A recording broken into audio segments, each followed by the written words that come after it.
Obrigado novamente por estar conosco. Eu quero perguntar a você a respeito da masculinidade bíblica. A ideia de masculinidade bíblica está desaparecendo da cultura de hoje em dia. E ainda vemos que é muito importante quando nós olhamos as Escrituras. Me fale sobre a masculinidade bíblica e por que é tão importante.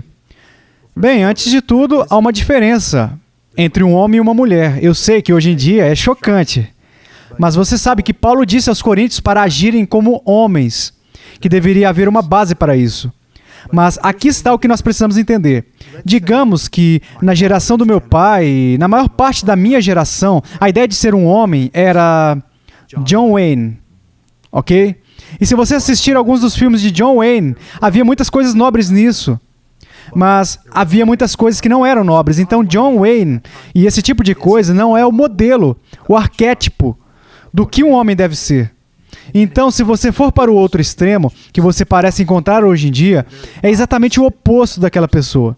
São homens muito passivos, delicados, homens medrosos, e é como se a psique deles estivesse quebrada e eles simplesmente tivessem se desintegrado. Parte disso que nós precisamos perceber é que é um aspecto do julgamento de Deus. Isaías 13 é muito claro sobre termos jovens governando homens mais velhos, os nobres sendo removidos da sociedade, e há todos os tipos de coisas reveladas lá em Isaías 3.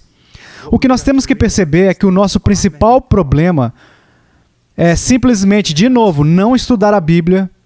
O nosso principal problema é não olhar para Cristo, ou olhar para Cristo através de algumas lentes filtradas, ao invés da Escritura na íntegra.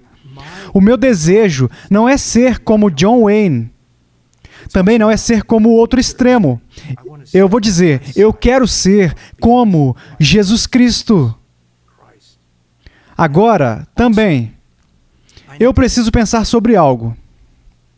É preciso que haja uma liderança na família e eu devo ser o chefe da minha casa.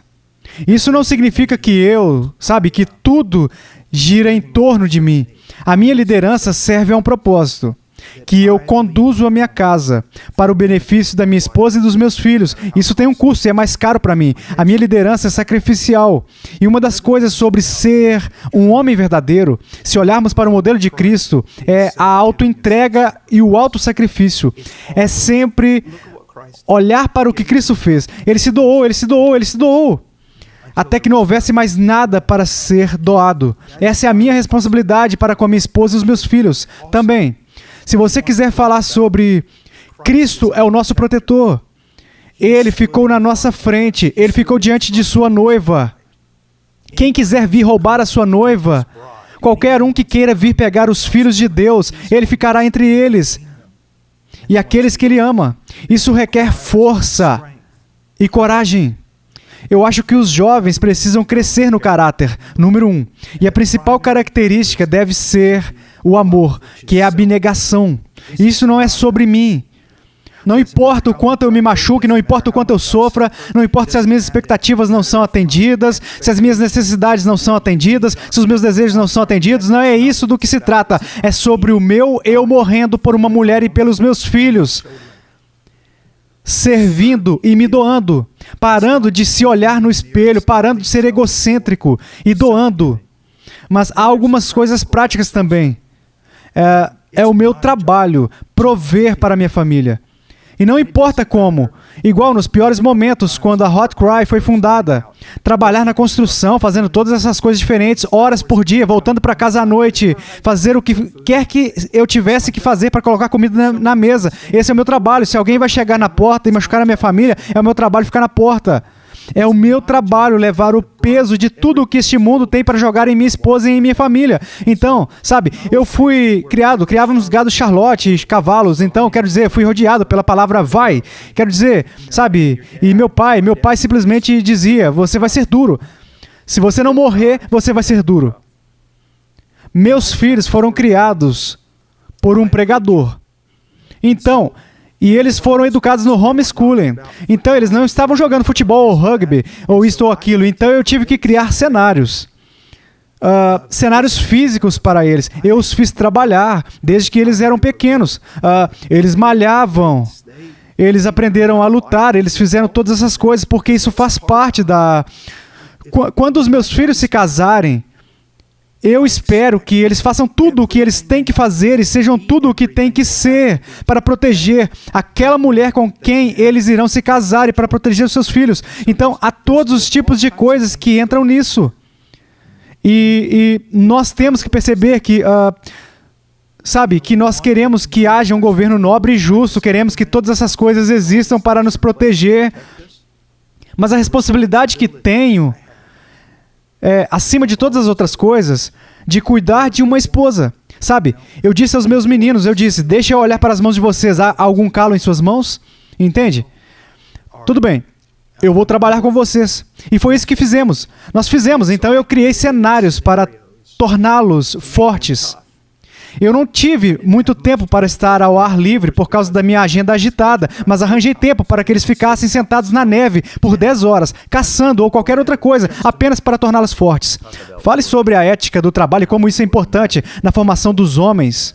Sim, propositalmente, nós vivíamos em um morro basicamente no alto de uma colina com uma estrada de terra e não tínhamos aquecedor central ou ar-condicionado em nossa cabana durante a maior parte da vida dos meninos e eles cortavam lenha constantemente. Eu conheço um homem que mora em um subúrbio, e então o que ele fazia? Quando seus filhos desobedeciam, ele ia até a loja de materiais de construção e comprava alguns blocos de concreto. Provavelmente havia 100 blocos de concreto. Então ele colocava um estrado vazio do outro lado do quintal e dizia aos meninos: ok, vocês desonraram a mãe de vocês. Vocês vão fazer 100 flexões com tantas repetições e vão carregar todos aqueles blocos de concreto de lá para lá. Sabe? E isso gera resistência. Apenas brevemente, Paul, você mencionou que a sua definição de masculinidade não é uma fachada externa, é um serviço sacrificial que não é definida por passividade, mas pela força interior, por ser um homem de caráter.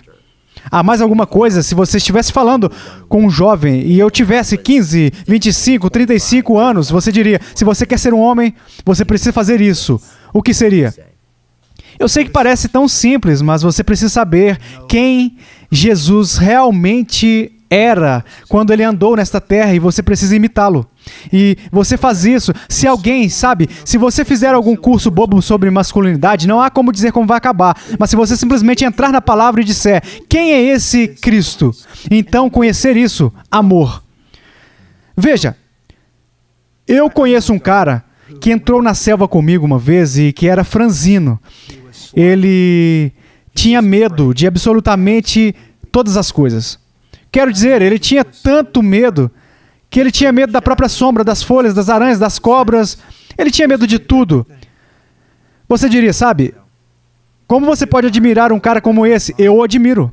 Por quê? Ele era franzino, ele não era forte, ele não era necessariamente um homem do campo e ele estava com medo. Você sabe por que ele estava lá? Amor. Ele estava lá porque ele amava as pessoas e queria que elas conhecessem Cristo. Veja, é o amor que faz um homem forte. É o amor que faz um homem lutar como um tigre. É o amor. E é isso que eu quero que você veja. Você pega, Samuel Rutherford. Você conhece, já leu Samuel Rutherford. E os escritos dele são tão poéticos e às vezes, isso é tipo, uau, isso é um pouco demais. Mas aqui estava um homem que desafiava qualquer coisa por causa do seu amor por Cristo, por causa do seu amor pelo povo de Deus. Então, que eu não quero construir isso. O Senhor passou muitos anos destruindo a minha bravata. É uma das razões de todas as minhas doenças, tudo ou mais, é para destruir. Não estamos falando de alguma força ou disciplina carnal, ou, ele tem músculo, saindo dos ouvidos. Eu falo de um homem que ama muito. E ele vai simplesmente doar a sua vida, doar a sua vida, doar a sua vida. E ele não vai... Se eu disser que a maior causa de fraqueza entre os jovens de hoje em dia é o egocentrismo, em vez de amor e serviço sacrificial, isso é o que fará um homem desafiar os exércitos. Quando homens maiores e mais ousados darem as costas e correrem, aquele homenzinho insignificante que ama se manterá firme. Ele ama a Cristo. Alguns dirão, você está com medo? Sim, eu estou com medo. Houve tantas vezes que eu fiquei com tanto medo que eu não sabia o que fazer. O que te mantém nesses momentos? Porque você vai enfrentar inimigos que não importa quem você é. Esses não são os filmes, eles vão te derrubar. E o que te faz ficar de pé não é que você sabe Krav Maga. O que vai te fazer ficar de pé é que você foi conformado à imagem de Cristo e você ama. Como você disse, agir como homem é um mandamento bíblico. Sim, eu estou simplesmente grato por sua clareza, desenrolando para nós o que isso significa e como é possível. Então, muito obrigado.